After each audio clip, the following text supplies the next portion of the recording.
I'm just reinitiating. So, all right.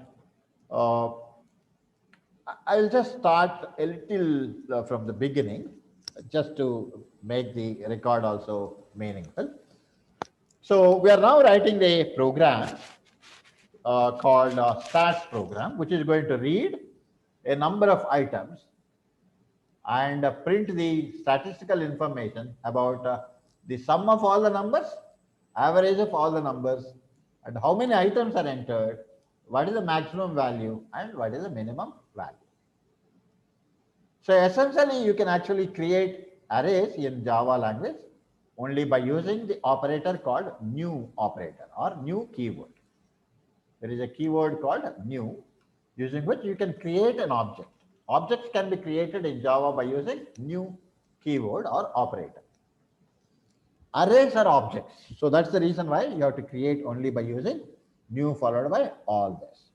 So new int of 1000 will create an array that can store 1000 integer values. Okay. So coming back to this, now we'll have to display the user. Please enter a number or whatever, right? So let me just specify that. So before doing that, we will just simply say system.out.print of. So let us say like we'll specify enter a number, or instead of giving a message like enter a number and all that, some kind of prompt can also be is good enough. Whenever you see a prompt, oh, the system is ready to accept another number or whatever. So this is another style. Instead of saying enter a number, it will display a prompt saying that the system is waiting there, right? So you can just simply do in this particular manner, system.out.print of this whole thing. Now you want to read the data, naturally you will be using the scanner class. So in order to use that, you require to import java.util.start. Actually scanner class is there, we have to import that particular thing. So you are doing that, and also declare the scanner object. Scanner sc is equal to new scanner of system.in, right? You are trying to read from the keyboard. System.in stands for the standard input, or what I call the keyboard listing. So you are doing like this. Now you need to read until the end of the file. Until the data is existing, the user you must continuously read. For that, actually, there is a method on scanner object, right? So while as long as you have the data, you have to read it. How do you know that you have the data or not? On the scanner object, there is a method called as next, right? There is a method called as next. That means as next is going to return true if there is some data that is available on this thing. So do you have another, like there is a method called next also, which is going to return the next word from the input, right? You have a method called this thing, like you can examine if you want. So what are the various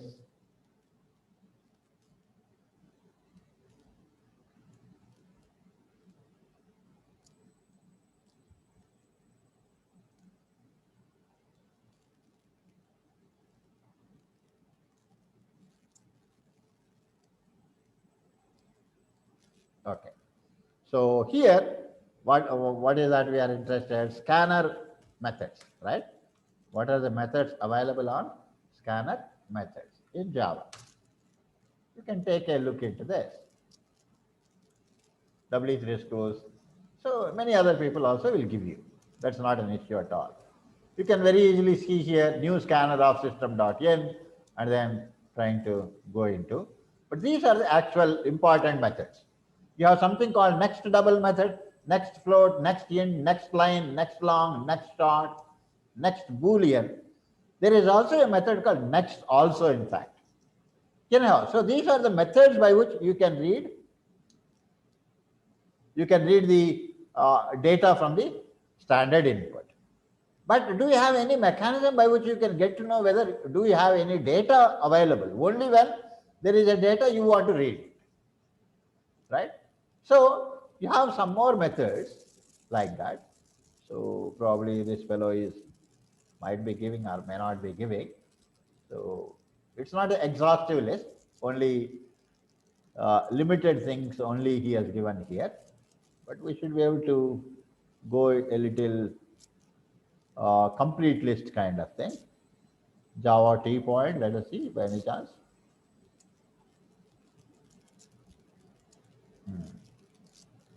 Okay, so these are this is a somewhat a little bigger one. Find line, delimiter, find. So Java scanner class methods. Java scanner class methods. So these are the things like. So find in line as next. You can see here as next. What is this method returning? It is returning Boolean value. Boolean means it returns true false. So when do we use it? So in order to test whether data is there or not. So it returns true if the scanner has another token in its input. Token means another word kind of it, another number kind of it. There is one more item that is there in the input kind of thing. So verify, like it doesn't read actually. It only verifies whether there is data or not. If you read, what happens? So whenever you read something, that something is no longer there on the input. So this is has next only without reading, without removing data from the input. It's going to verify whether do you have any one more item there or not. You see, has next is it doesn't test whether it is integer or a word, that kind of thing. Do you have one more item? That's what it is. Whereas here, if you want to know whether is there an integer number that's waiting, you can also say here as next big integer, as next 5, as next double, as next int. You can see here. So do you have an integer value that is there in the input? For that you can verify in this particular manner, right? So and other thing next you can see here, next returns next token. It is used to get the next complete token from the scanner, which is in it. Token is nothing but a word, right? A word kind of entity. Okay, so this Java T point has got all the listed, all the methods there and all that. So as next returns true if there is a data that is right. So that means this has next is going to wait there and check whether the user has got some data there or not. And whenever the user is waiting, always make it a point to display a prompt so that you know that the user can enter the data there. So after doing this, what is to be done? Now you want to read the data. If there is an item, then you have to read it, right? So where shall we read the data? Let us actually initialize index and all that. Index I equal to 0. And now you can always read into that particular thing. What is that? Data of I. Data of I is equal to. So next item you have to get sc dot next int. Sc dot next int. So you are assuming that the user is entering only integer values. So you are going to get one integer into data of I. And I must be increased now, I plus plus. Right? In fact, we can use the same I to know the number of items in fact.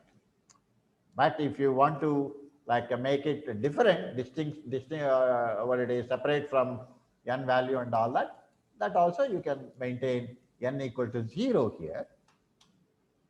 And here every time you can also increase the value of n by 1. So you have increased, no issue. So, and again, like after Stove.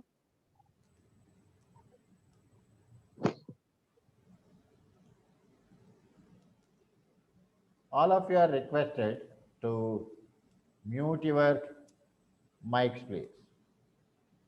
It is a simple habit, right? So once you this thing, why do you touch again? I can get to know, but there is no point in like what it is, identifying a person and all that. So don't repeat that. So data of I is equal to this, I plus plus. Now, like after reading one number, you again display the user so that the, like you should be able to see this thing, the user, this thing. So you display this prompt and again go back and again go back. So this thing. So that means as long as you have the data, you are reading that and storing it into the array data there as a part of it. So by the time you get out of it, n contains the number of items. N contains the actual number of items that are there within this. So now we can actually print all the required thing.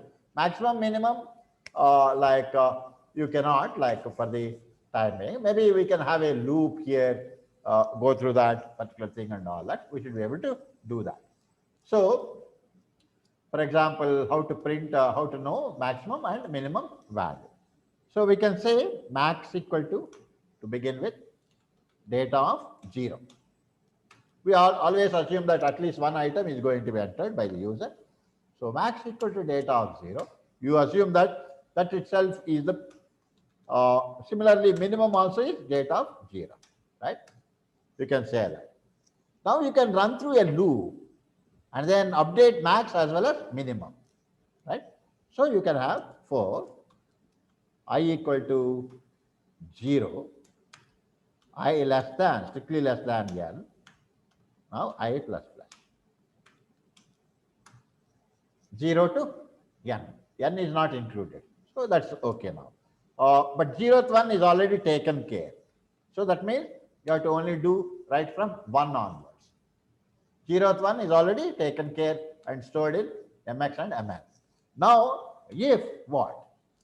If what it is, data of I, if data of I is greater than mx, what to do? Mx must be updated. If data of I is greater than mx must be updated. So we say here mx equal to data of I.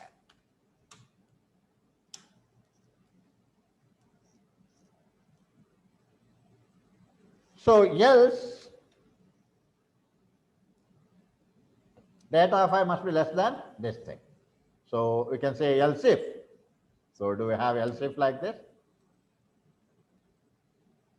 Or do we have something like this? So what is that like? Else is there or else? So these keywords, it's not matching there. Curly brace is okay. Else if. So like this we can always. So else if, what to do now? Data of I, is it greater than that? You are going there. If data of I is less than minimum,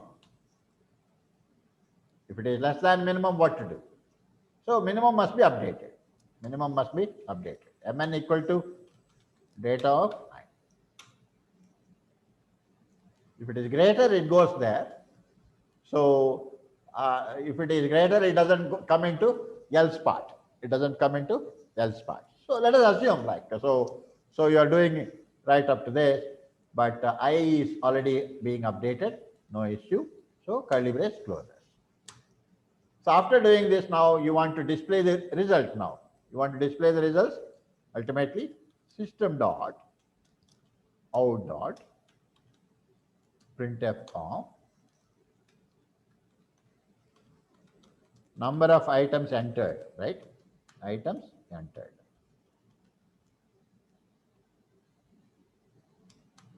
Percentage D, and then a new line, let us say. How many items? N items. N is already, you are actually taking care of it. What else? Summation also we require, right? Summation, we have not done anything. So here, you can do that. Summation, here also you can, sum equal to 0. So, sum equal to